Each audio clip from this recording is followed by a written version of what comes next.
white people don't have to like you, but if you know history, you can conversate with them, they'll tolerate you. If nothing else, just to debate you. And they'll ultimately become fond of you. So talking and conversating, I want to meet people that black people think is against us to come back and say if they're really against us. That's how I became a Republican in Texas. After the George Zimmerman and Trayvon Martin's verdict, I didn't want to join the hateful Black Lives Matter group. I got a loving mother who says, son, God has no respect of person. So my mother, I don't know hate. I come from a loving home. I don't know hate. I had to come play like I'm hateful to fit in a group of people that's hateful.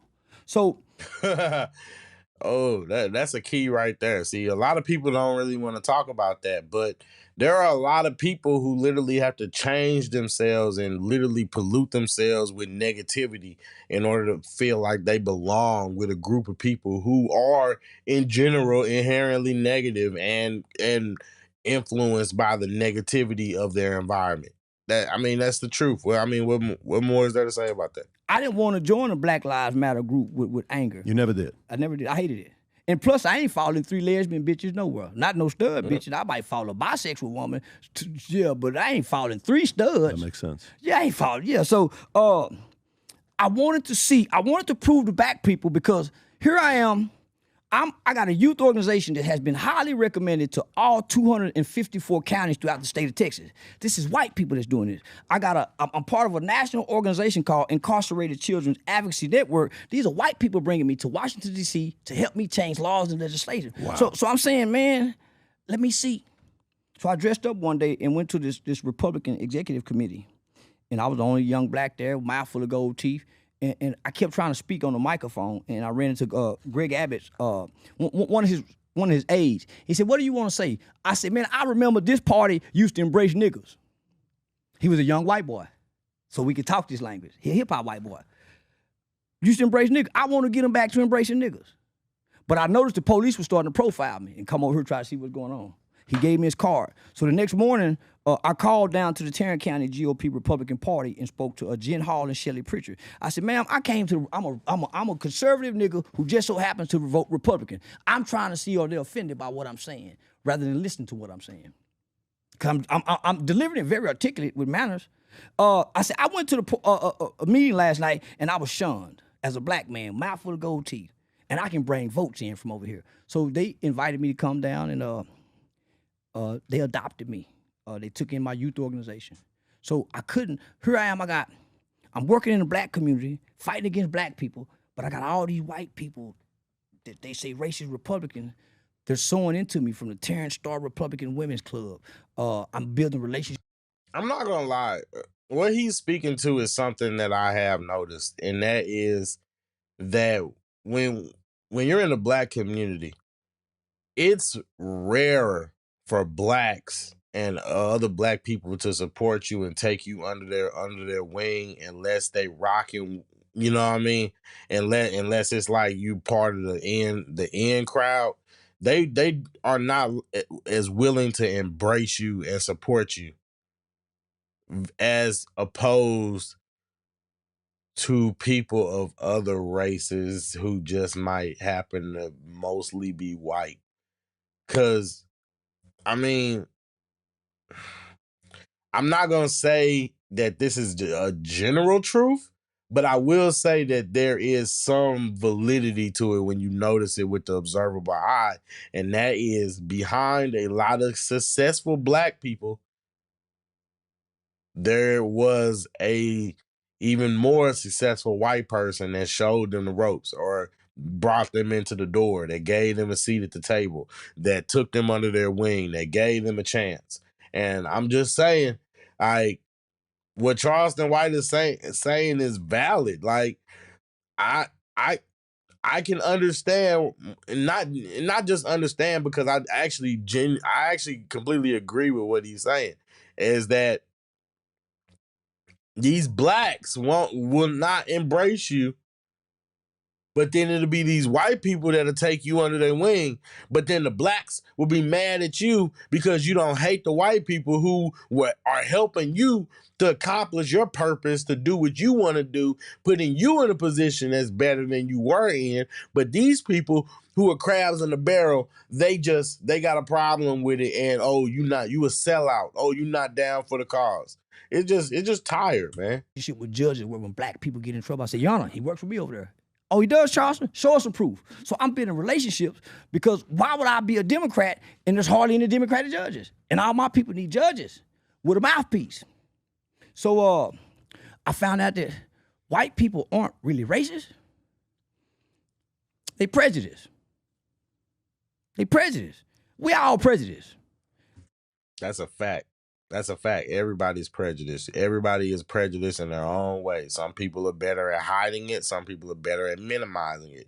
If you become aware of it, then you can actively go against it. But the fact that you have to go against it means that there is something there in the first place. We're all prejudiced. And the truth of the matter is, white people in general, they don't hate you because you're black. They probably hate you because they're prejudging you based off of what other black people have presented as an image of black people. And that's the truth, because you can't just say, oh, they're showing us this kind of way, because if you didn't do what you were doing, then they wouldn't have the ammo to be able to show you in a negative light, right? I'm just saying. We're all ethnocentric ideology that think it's better than others. Facts. We just don't understand each other. So I started bringing niggas around, these white Republican people with dreads and tattoos who had murder cases, and they see redemption in these people because they hear the stories. So now we're all partnering together to work with children. We're doing reading programs. So I let the divisiveness of America's culture and temperament at the time, George Floyd killing. So, yeah, man, I didn't want to be connected to hate, because I was starting to hate. But I wasn't hating white people. I was hating black people. I was watching black people shoot up a 93-year-old woman's house by mistake, and nobody said nothing. I was watching kids get killed, and you have a fundraiser to try to bury the kid, but the gang he died for ain't helping bury him. The black church that he's trying to be buried at is extorting the mother for more money. So, I ain't like that. So, I was getting burnt out because I was a struggling father trying to help the community. I became the change. That's real. That's real. I've said it on this very platform numerous times. If you're not familiar, go back down my rap sheet. I've said this on here numerous times. The person that you got to worry about is not Billy and Eric from Billy and Eric from Somerset Hills at the top of Blaine County or whatever. Like, you know what I mean? They're not the person that you got to worry about. The person that you got to worry about is Pookie down the street that's probably gonna rob you. That's probably gonna just, you know what I mean? You know, these are the people that you got to worry about, is the people that are around you, the people that look like you. Like, let's just be real. That's what you have to worry about. I wanted to see. I'm a pre-law student at Texas Western University, just started a youth organization. Car broke down, I'm riding the bus to school. People ride by, see me, so I'm embarrassed by being on the bus stop. Can't take my kids nowhere, but I got a heart to help the community. So at some point, you become frustrated and angry, as most community leaders do. The lack of support. I figured out a way how to self-sustain my organization. I didn't have to apply for no grants. I knew how to sell barbecue, shake down the drug dealers, stop the prostitutes, say y'all can't sell no. So I would shake down the community. I'm gonna call the police on y'all. Why I need to have white people, and I'm helping us. So black people became my greatest enemy, helping their children. But I'm the ones getting their kids out the juvenile system. I'm the ones setting up the getting people license back reinstated. I'm sorry, that is funny. It be like, hey, I can't sell no cat around here unless you start me about 300 or 400. I'm gonna need about 2,000 by the end of the week. I'm just I turned away from everybody. I was having a mental breakdown. Every day, all day. Man, you talking about for almost 7, 8 years. And I'm speaking in legislation. I'm doing trainings for U.S. Department of Homeland Security. And I'm trying to maintain my GPA. Yeah, I had a mental breakdown. And This what caused the breakdown.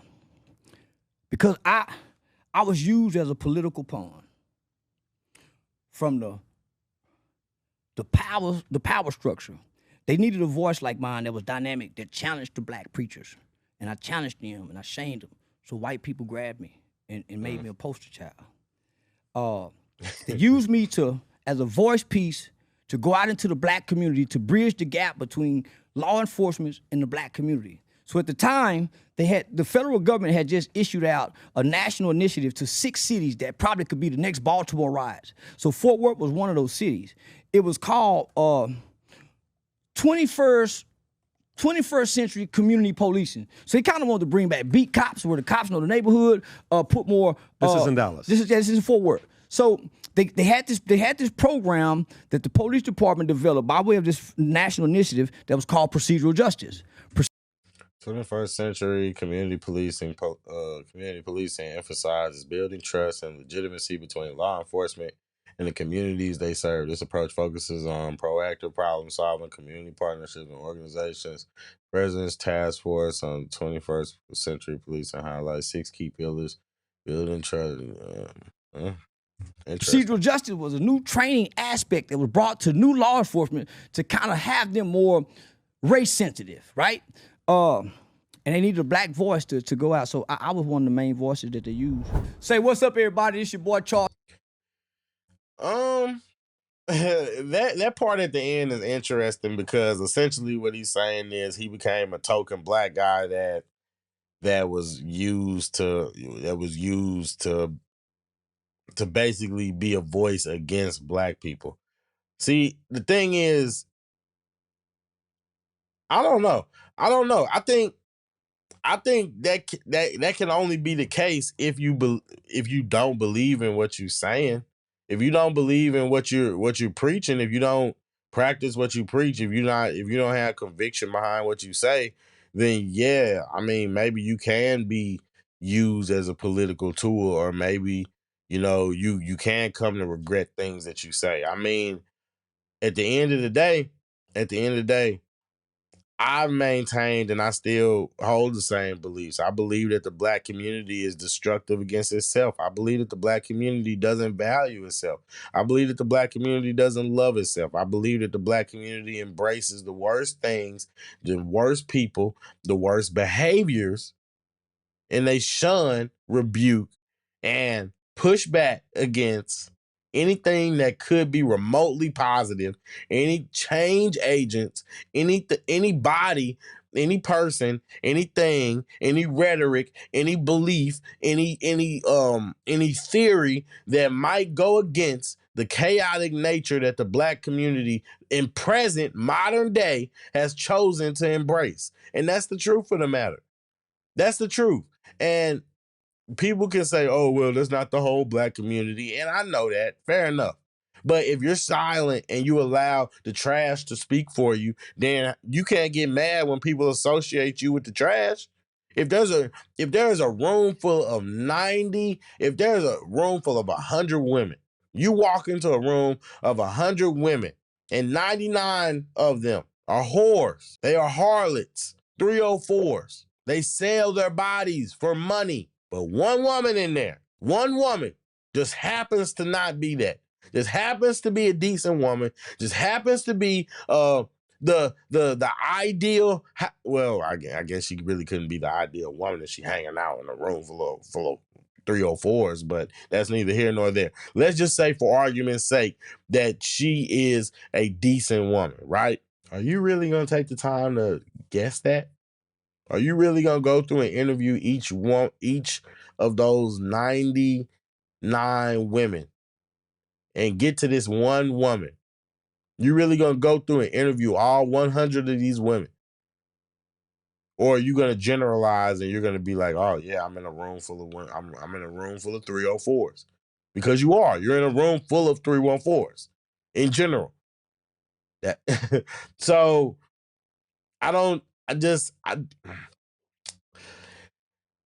know what y'all want me to, I don't know what you want me to say. I mean, when you right, you right. I agree with him. Charleston White goes all off the rails a lot. He does. Sometimes I can't rock with it, but right now I do. Right now, I do. He's right.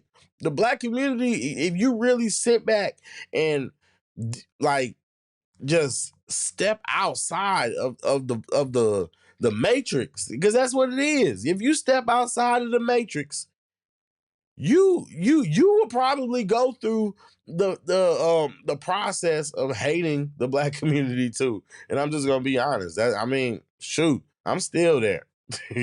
Still there. I don't know, guys. Let me know your thoughts in the comment section. Like and subscribe. And yeah, we getting back to it.